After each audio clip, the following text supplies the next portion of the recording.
Eko Bomoni Koffi Olomide à la lucarne na Évry. Pour les personnes qui ne savent pas ce lieu, ils allaient na Évry. Évry Courcouronnes, c'est un lieu économie mythique.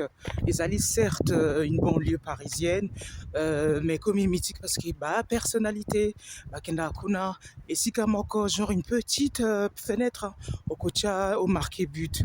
Koffi Olomide n'a pas pu marquer son but, mais c'est pas ça le truc. Le truc, il a été vraiment adulé. On dirait une star de football, on dirait une star de cinéma, mais vraiment le grand mot pas au même. Après 40 ans de carrière, après déjà avoir fait plein de choses, quand il revient sur le devant de la scène, Koffi Olomide, ça là, toujours d'exploit. Nalanda Kiango, franchement c'était émouvant.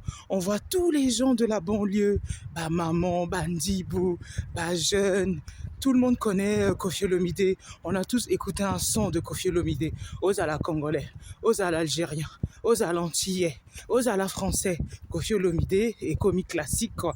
Et franchement, c'était super impressionnant pour ma part. J'ai dit waouh! Et lui, il était là, Mopao, Mopao. Oh, saluer Batou. On dirait un président. J'ai dit, grand Mopao. Non, franchement, son nom là, il sait lui-même pourquoi il s'appelle Mokonzi. C'est un bas commentaire, qu'est-ce que vous en pensez?